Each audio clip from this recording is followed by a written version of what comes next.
నేనెందుకు అందులో లాగాను, మిమ్మల్ని ఏమన్నా అన్నానా అంటే నేను కూడా హీరోయిన్.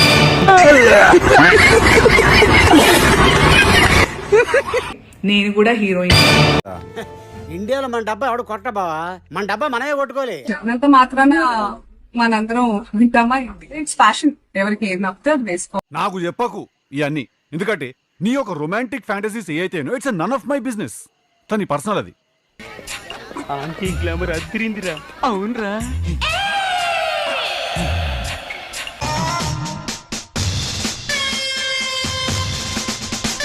నీ తల్లి పెళ్ళైందాను కదా నువ్వు సహమణి చూపిస్తే తిరగడం దానికి కట్టుకున్న మొగుడికి కంపు కొట్టే పాత చీర కట్టుకుని 3 చీర కట్టడం, ఇలాంటి డ్రెస్ వేసుకుని ఊళ్ళో వాళ్ళని రెచ్చగొట్టడం ఎందుకు చెప్పు? అందరూ నిన్ను చూడాలనిగా. మీ బతుకులు చెడా, ఇయో బతుకులా. ఈ అందం నిండుగా కప్పుకునే బట్టల్లోనే ఉంటది తప్పితే సామాను కనపడే దాంట్లో ఏం ఉండదమ్మా. అమ్మాయిలు హీరోయిన్లు ఏ బట్టలు పెడితే వేసుకొని పోతే మనమే దరిద్రం అనుభవించాల్సి వస్తామ్మా. అడగకుండా మీరు ఎందుకండి సలహా ఇవ్వడం? అడగకుండా ఇచ్చేదాన్నే సలహా అంటారు, కెలుక్కుంటే వచ్చేదాన్నే వాసన అంటారు.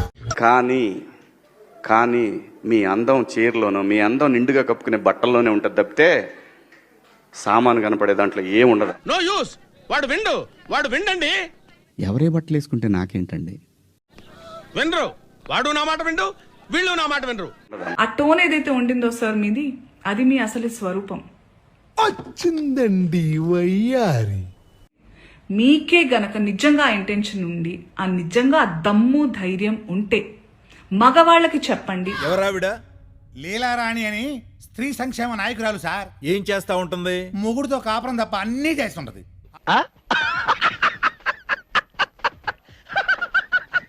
ఒరేయ్, ఏంట్రా అది అడవి జంతువుల్లాగా మీద పడడం? ఆ అమ్మాయి అంత అందంగా ఉంది, చూడండి, అప్రిషియేట్ హర్ బ్యూటీ. ఆహా, ఎంత మంచి మాట చెప్పావు తల్లి. నీకెల్లప్పుడూ విస్పర్స్ నో టెన్షన్ తోడుగా ఉండాలి. రెస్పెక్ట్ హర్ బౌండరీస్ అని నేర్పించి. ఎలా ఉండాలో తెలుసు, ఏదో అన్నా చెప్పకలా. ఆడవాళ్ళకి అవి వేసుకుని వెళ్ళొద్దు సార్. నాకు అర్థం కాదు. చేతులకి చెప్పులు వేసుకుని కాలి వేళ కుంగరాలు పెట్టుకున్నాడు మొహం నువ్వును. బట్టలు ఇలా వేసుకోవాలి, అలా వేసుకోవాలని చెప్పాలి, అలా వేసుకోవాలి, ఇలా వేసుకోవాలని ఎక్కడ రాస్తుంది సార్?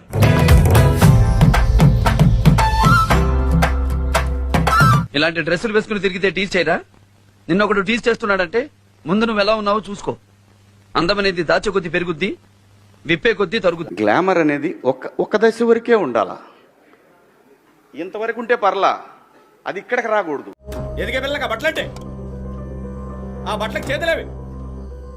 ఎస్, మోడర్న్ గా కూడా వేసుకోవాలి, వేసుకోవద్దు, అసలు బట్టలకు ప్రస్తావనే లేదు సార్. బికాస్ బట్టలు డోంట్ మ్యాటర్. నీ శరీరం, నీ మొగుడు, నీ పిల్లలు, నీ కుటుంబ సభ్యులకు చూపించుకో. ప్రతి ఒక్కడికి చూపిస్తే ఊరుకుంటారా? ప్రతి ఒక్కడికి చూపిస్తానికేనా నువ్వు పుట్టింది? మీ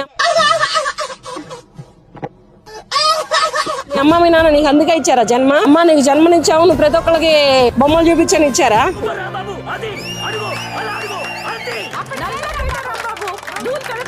మిగతా వాళ్ళందరూ చాలా మంది యాంకర్స్ ఉన్నారు.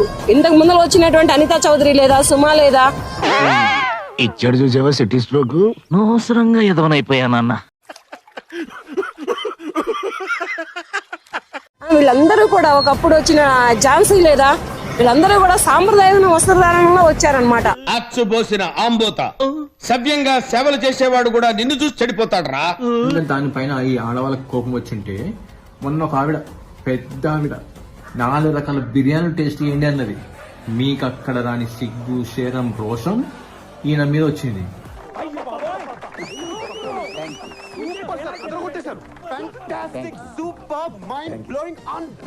మీరు ట్రెడిషనల్ గా పద్ధతిగా ఉన్నప్పుడు మీ కామెంట్ బాక్స్ ఓపెన్ చేయండి ఇన్స్టాగ్రామ్. మీరు కొంచెం జెన్జెట్ టైప్ లో హద్దులు దాటి డ్రెస్లు వేసుకున్నప్పుడు కామెంట్ బాక్స్ ఓపెన్ చేయండి.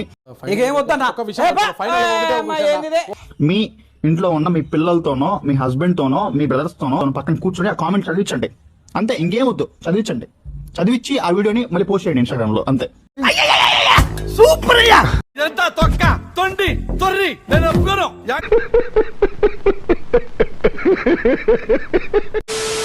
ఇంత కుట్ర జరగాలనా నా మీద?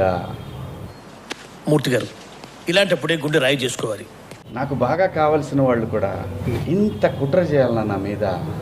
ఏదో తప్పు చేసినట్టు మాట్లాడతారేంటి? రామానుజం సార్, నాకే ఎందుకు ఇలా జరుగుతుంది? అదే అర్థం కావట్లేదు సార్. నేనేం తప్పు చేశాను? టాంబయ్య నాకేం చేశారు ఇక్కడ? ఏంటిది? నేలబయ్య. It's okay. అంతగా అసహించుకోవడానికి మీరు నా మీద అంత జలసీ రావటానికి ఏమిటమ్మా కారణం? ఇది మాత్రం నెగిటివ్ అటాక్ చేస్తుంది.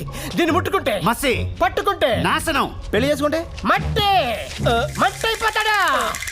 మరేం చేయాలి సార్? దీన్ని చంపేద్దాం. కరెక్ట్ బే, చంపారు. స్త్రీని మహాలక్ష్మిలా చూసుకోవాలనుకుంటారు. ఎవరు బట్టలు ఎలా వేసుకుంటే నాకేంటమ్మా? కంట్రోల్ ఎవరు సార్? వాడి పాపాను వాడే వాడు చేసిన పాపాలకి నేను పోయేటట్టున్నాను సార్. నిజమే. నేను ఒక తండ్రిలాగా నా బిడ్డలకు చెప్పినట్టు చెప్పానే గాని పిచ్చన్నా, నీ వాల్యుయేషన్ గురించి నీకు తెలియట్లే. నీదాకెందుకన్నా? ఈ సిటీలో ఏ సెంటర్ లోనైనా సరే నీ ఫోటో పెట్టు, దాన్ని చూడటానికి జనం క్యూలో నిలబడతారు. అదన్న పబ్లిక్ లో నీ ఫేస్ వాల్యూ. ఇంత ముందు ఎప్పుడు ఎవరు ఏమీ అనలేదమ్మా? వాళ్ళ మీద మీరు ఇలాగే కంప్లైంట్లు ఇచ్చారా? జూమ్ మీటింగులు పెట్టుకుని మీలో మీరే?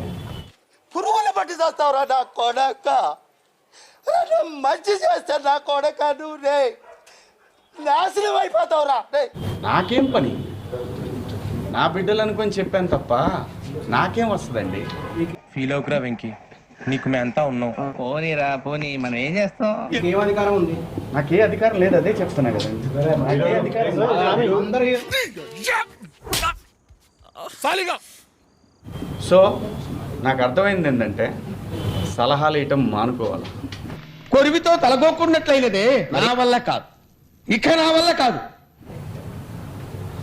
సలహాలు ఇవ్వటం, మంచి మాటలు చెప్పటం మానుకోవాలి. చాలా సంతోషం అమ్మా. ఆయన నోటి వెంట క్షమించు అనే మాట చాలా సంతోషం అమ్మా, చాలా సంతోషం. ఫట్టమని కోపం వచ్చినా ఇక్కడ ఉన్నది ఇక్కడ టప్మని వచ్చేసే వాళ్ళతో ఎప్పుడు భయం ఉండదు. అమ్మా, తల్లి, బుజ్జి, నాన్న అని మాట్లాడుతూ అనేవాళ్ళు చాలా డేంజర్ అని. ఆయనకు అనిపించింది ఆయన చెప్పినప్పుడు, నాకు అనిపించింది నేను చెప్పాను. పాపం సార్, ఆడపిల్ల సార్, వదిలేండి సార్, ఆడపిల్ల సార్, వదిలేండి.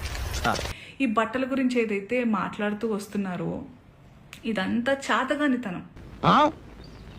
ఏంట్రా కూసావు? ఇదంతా చాతగానితనం. ఇన్సెక్యూరిటీ, సెల్ఫ్ కంట్రోల్ లేని వాళ్ళు ఎదుటి వాళ్ళ మీద రుద్దుతూ ఉంటారు కంట్రోల్ని. వాళ్ళకి కంట్రోల్ లేనప్పుడు వేరే వాళ్ళని కంట్రోల్ చేయాలని చూస్తూ ఉంటారు అన్నమాట. అమ్మాయి చేసేవన్నీ దేవుని పూజలు, దూరేవని గబ్బు గుడిసేదని. ఈ కార్యక్రమం ఇంతటితో సమాప్తం. రేపు ఇదే అలవాసులపై మళ్ళీ కలుసుకుందాం. అంతవరకు సెలవా మరి.